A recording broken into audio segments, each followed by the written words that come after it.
Good afternoon friends, আশা করি তোমরা ভালো আছো, সুস্থ আছো। আজকে তো সানডে, আমাদের বেড়াতে যাওয়ার কথা ছিল, কিন্তু হঠাৎ করে সকাল থেকে আমার শরীরটা খুব খারাপ করে গেছে। তো সকাল থেকে ওই জন্যই আমি ব্লগটা স্টার্ট করতে পারিনি। জানি না কালকে কেএফসির চিকেন টিকেনগুলো খেয়ে হয়তো শরীরের মধ্যে অ্যাসিডিটি হয়ে গেছিলো, এখন বুঝতে পারছি না কি হয়েছিল। তো সকাল থেকে খুব মাথা টাথা পেন করছিল, মাথা থেকে ঘাড় দিয়ে সব পেন হচ্ছিল। তো ওই জন্যই আমরা আর কোথাও বেরোতে পারিনি। তো আইরিনও ডান্স টান্স করে এই আমি এখন মানে একটু ঠিকঠাক হওয়াতে আমি রান্না করতে আসলাম এই জাস্ট। আর এইদিকে কালকে ওর বাবা সেই আইসক্রিম বানিয়েছিল, সেইটাই এখন আইরিন বের করছে। পুরোটা বেরোচ্ছে না, আধা আধা করে বেরোচ্ছে, হয়তো ভেতরটা পুরো লাগেনি। খেয়ে দেখ, আইরিন তাই খুলেছে ওটা, খেয়ে দেখ। ভালো আছে? একটা প্লেট নেই তো, বাবা প্লেট দিয়েছে এখানে। এটা খুলে দি। যাই হোক, তুই খা, তুই খেয়ে দেখ। আর আমি এইখানেই মাছে নুন হলুদ লাগাচ্ছি, আজকে পাবদা মাছের ঝাল করব। মানে শরীর খারাপ, মানে এখন একটু ঠিক আছি বলে ভাবলাম মাছের ঝালই খাই। আসলে পাবদা মাছের ঝোল টোল তো অতটা ভালো লাগে না খেতে, তো ওই জন্যই ভাবছি। আর ওইদিকে সিদ্ধও বসিয়ে দিয়েছি, কুমড়ো আলু সিদ্ধ। ওর বাবা বলছিল ডাল করতে, আমি না, ডাল আর মাছ ভাজাই করতে বলছিল। আমি না, ডাল আর মাছ ভাজা সানডের দিন ঠিক মানায় না। আমি মাছ যখন আছে, আবার ওর বাবা আবার গিয়ে মাছও নিয়ে এসছে। এতে কি মাছ এনেছো গো? কি কি মাছ আছে এতে? হ্যাঁ, প্রন আনোনি? আচ্ছা, যাই হোক। আর চলো আস্তে আস্তে রান্নাগুলো করি। আজকে তো আইপিএল আছে, আমাদের কেকেআর এর টিম ফাইনাল খেলছে। খুবই ভালো কথা, কিন্তু দেখতে ইচ্ছে, আমার পার্সোনালি দেখতে ইচ্ছে করেছিল ফাইনালে আরসিবি আর কেকেআর কে। তো যাই হোক, কিছু আর করার নেই। চলো এবার রান্না বান্না করা যাক। আর সন্ধ্যেটা তোমরাও আশা করি ক্রিকেটই দেখবে, আমরাও ক্রিকেটই দেখবো, এটাই। চল, আমি এখানে পাবদা মাছগুলো ভাজছি। দেখো এত ছেটকাচ্ছে, না পেরে আমি একটুখানি মানে ঢাকা দিয়ে রাখলাম। আমি তেল দিয়ে একটুখানি মাখিয়েও নিয়েছিলাম। আর এইদিকে এই মাছটাও মানুষ নিয়ে এসেছে, বলছে এখানকার লোকাল ফিশ, জানি না, আগে কখনো নিয়ে আসিনি। আর চিংড়ি মাছও নিয়ে এসছে, আমি কয়েকটা আমার জন্য আর আইরিনের জন্য নিয়ে নিলাম। আবার হঠাৎ করে দেখছি মাথার কাছটা কি পেন হচ্ছে, মনে হচ্ছে মানে শরীরটা একদম ঠিক লাগছে না। যাই হোক, তাড়াতাড়ি করে রান্নাটা করে নিয়ে খেয়ে দিয়ে ভাবছি একটু শুয়ে নেবো। আমি এতে সর্ষের তেলেই, যে মাছ ভাজার সর্ষের তেলেই কালো জিরে আর দুটো কাঁচা লঙ্কা ফোড়ন দিয়ে দিয়েছি। আর এদিকে টমেটোও কেটে নিয়েছি একটু। আর এই দুটো কাঁচা লঙ্কা পরে দেবো নামানোর আগে। টমেটোটা একটু বেশি করেই দিলাম, কারণ টমেটো খেতে বেশ ভালো লাগে।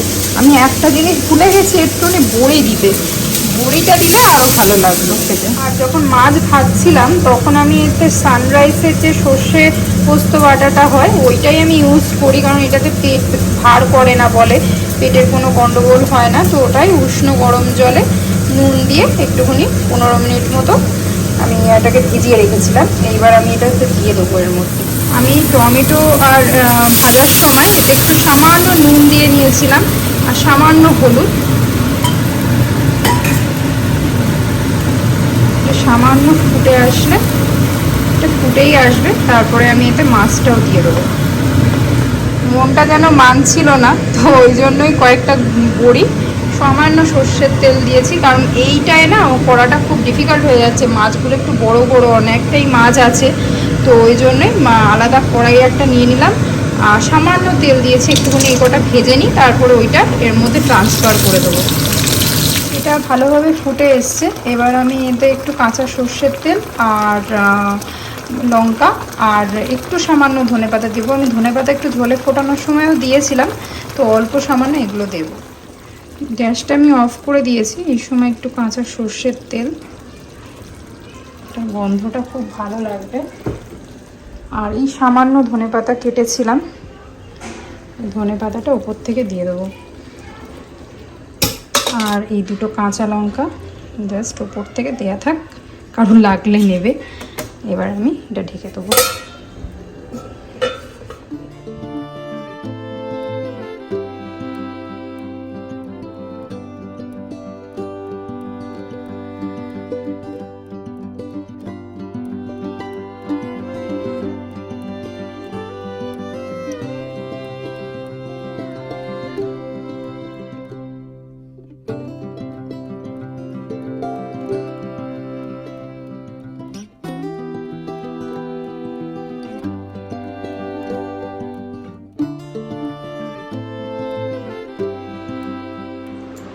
দেখা থেকে নিয়ে আয়। এটা ছিল লেখা আছে এখানে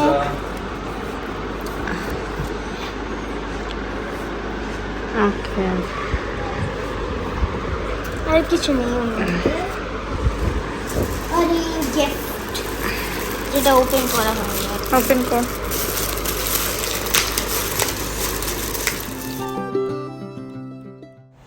আবার ওই দিন আইরিনের দুটো বার্থডে পার্টিও ছিল ওইখানে কলোনির মধ্যেই। ওর ফ্রেন্ডস যাদের সাথে ওই আমাদের কলোনির মধ্যে খেলা করে, তো সেইগুলোই ও কি কি রিটার্ন গিফট পেয়েছে সেগুলো নিয়ে খুব এক্সাইটেড। কি কি মানে রিটার্ন গিফট পেয়েছে সেগুলো তোমাদের সাথে শেয়ার করলো।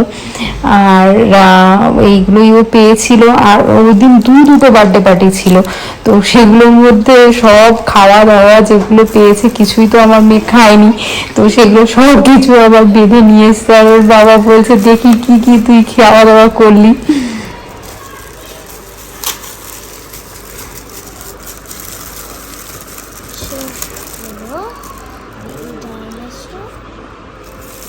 আর এটা মনে গ্রো করবে in water, grow in water, grow in water.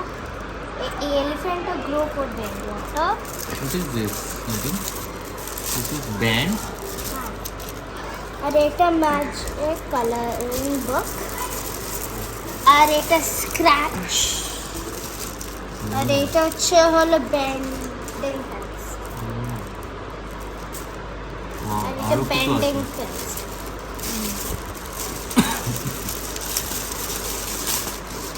ও আবার আরেকটা ওই ছিল ইনভিজিবল, যেটা আমার একটা আছে। আর খাবার কি পেলি? সব তো চিপস পেয়েছিস, দুটো।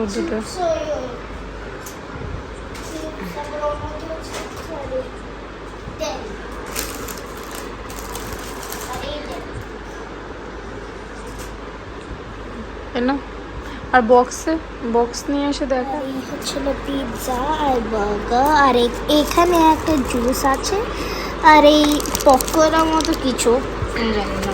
আর এটা জুস। আজকে এইভাবে আইটেম সেজে গুজে গেছিল, খুব সুন্দর একটা ব্রেসলেট আংটি এগুলো পরেছিল।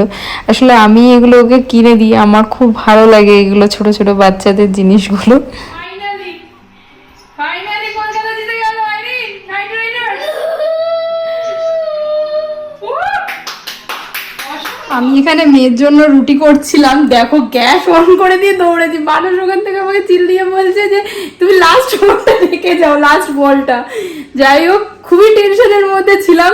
সত্যি খুব ভালো লাগছে খেলা। আমি সত্যি আইপিএল দেখিনি, আমি ভেবেছিলাম যদি কেকেআর যায় আমি নিশ্চয়ই দেখবো ওই দিনের মানে খেলাটা। সত্যি ভালো লাগছে। আর শাহরুখ খানকে তো হ্যাটস অফ।